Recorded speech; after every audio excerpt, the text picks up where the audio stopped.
I'll start with this because this is the right question, that why bother doing this? And I don't mean why should I bother doing it?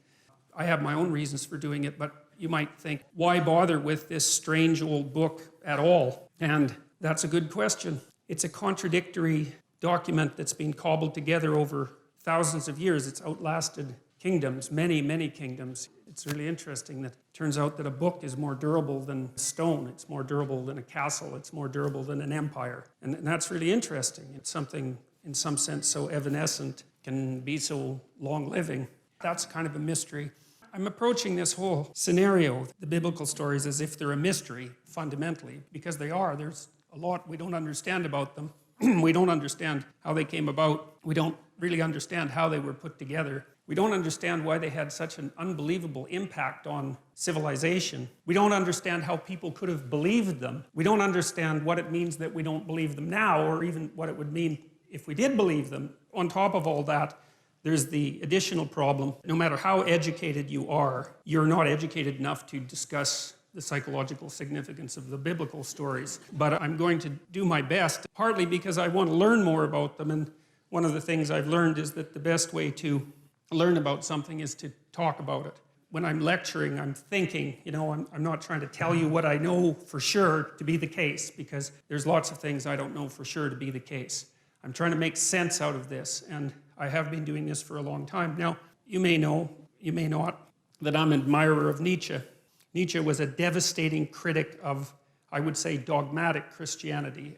Christianity as it was instantiated in institutions, I suppose, although he's a very paradoxical thinker because, for example, one of the things Nietzsche said was that he didn't believe that the scientific revolution would have ever got off the ground if it hadn't been for Christianity, and more specifically for Catholicism, because he believed that over the course of 1,000 years, the European mind, so to speak, had to train itself to interpret everything that was known within a single coherent framework. Coherent if you accept the initial axioms. A single coherent framework. And so Nietzsche believed that Catholicization of the phenomena of life and of history produced the kind of mind that was then capable of transcending its dogmatic foundations and then concentrating on something else, which in this particular case happened to be the natural world. Nietzsche believed that in some sense Christianity died at its own hand. It had spent a very long period of time trying to attune people to the necessity of the truth, absent the corruption and all of that that's always part of any human endeavor. And then the truth, the spirit of the truth that was developed by Christianity turned on the roots of Christianity, and everyone woke up and said something like, or thought something like, well, how is it that we came to believe any of this? It's like waking up one day and noting that you really don't know why you put a Christmas tree up, but you've been doing it for a long time, and that's what people do. And there are reasons that Christmas trees came about, but the ritual lasts long after the reasons have been forgotten. Now, Nietzsche, although he was a critic of Christianity and also a champion of its disciplinary capacity, because you see, the other thing that Nietzsche believed was that it was not possible to be free in some sense unless you had been a slave. By that he meant that you don't go from childhood to full-fledged adult individuality. You go from childhood to a state of discipline, which you might think is akin to slavery, to self-imposed slavery. That would be the best scenario, where you have to discipline yourself to become something specific before you might be able to reattain the generality that you had as a child. And he believed that Christianity had played that role for Western civilization. But in the late 1800s, he announced that God was dead. And you often hear of that as something triumphant. But for Nietzsche, it wasn't, because he was too nuanced a thinker to be that simple-minded. See, Nietzsche understood that, and this is something I'm going to try to make clear, is that there's a very large amount that we don't know about the structure of experience, that we don't know about reality. And we have our articulated representations of the world, and then you could think of outside of that, there are things we know absolutely nothing about, and there's a buffer between them, and those are things we sort of know something about, and we don't know them in an articulated way. Here's an example. Sometimes you're arguing with someone close to you, and they're in a bad mood, and they're being touchy and unreasonable, and you keep the conversation up, and maybe all of a sudden they get angry, or maybe they cry, and then when they cry, they figure out what they're angry about, and it has nothing to do with you, even though you might have been what precipitated the argument. that's an interesting phenomenon as far as I'm concerned, because it means that people can know things at one level without being able to speak what they know at another. And so in some sense, the thoughts rise up from the body, and they do that in moods, and they do that in images, and they do that in actions. And we have all sorts of ways that we understand before we understand in a fully articulated manner. And so we have this articulated space that we can all discuss, and then outside of that we have something that's more akin to a dream that we're embedded in, and it's an emotional dream that we're embedded in, and that's based at least in part on our actions, and I'll describe that later. And then outside of that is what we don't know anything about at all. And in that dream, that's where the mystics live, and that's where the artists live, and they're the mediators between the absolute unknown and the things we know for sure. What that means in some sense is what we know is established on a form of knowledge that we don't really understand, and that if those two things are out of sync, so you might say if our articulated knowledge is out of sync with our dream, then we become dissociated internally. We think things we don't act out, and we act out things we don't dream, and that produces a kind of sickness of the spirit. That sickness of the spirit, its cure is something like an integrated system of belief and representation. And then people turn to things like ideologies, which I regard as parasites on an underlying religious substructure, to try to organize their thinking, and then that's a catastrophe.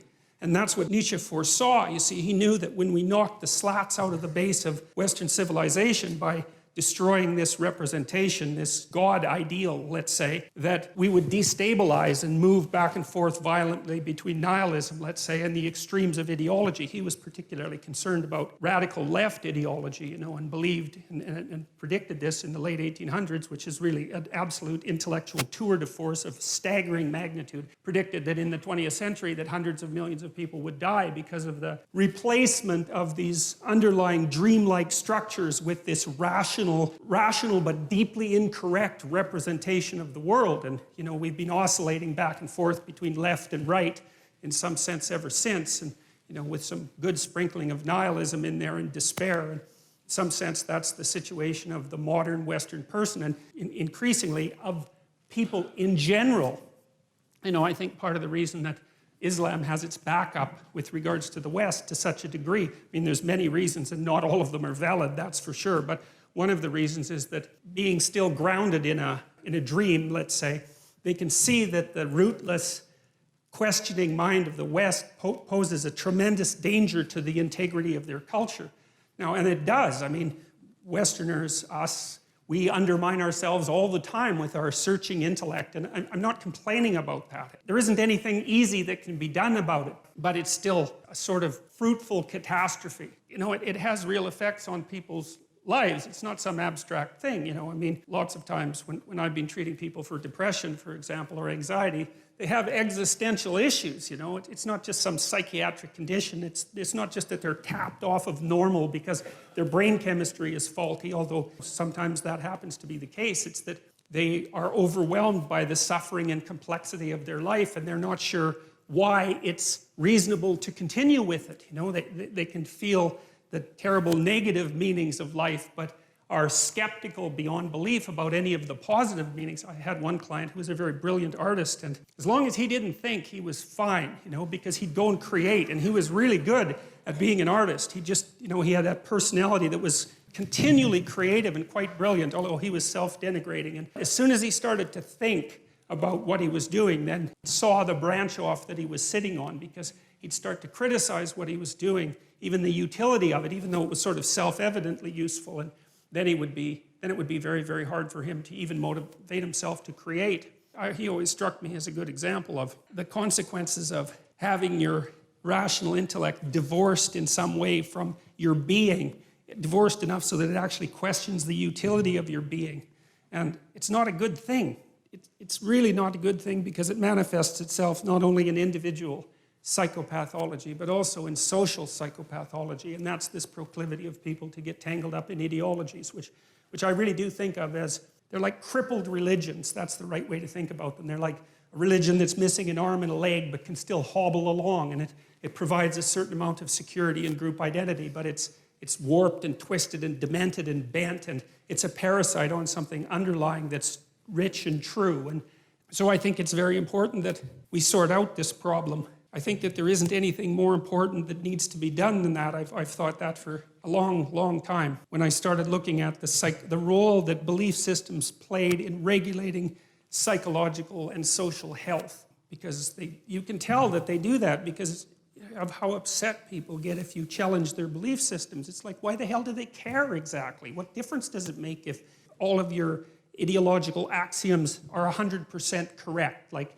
people get unbelievably upset when you poke them in the axioms, so to speak. And it is not by any stretch of the imagination obvious why. There's a fundamental truth that they're standing on. It's like they're on a raft in the middle of the ocean and you're starting to pull out the logs, and they're afraid they're going to fall in and drown.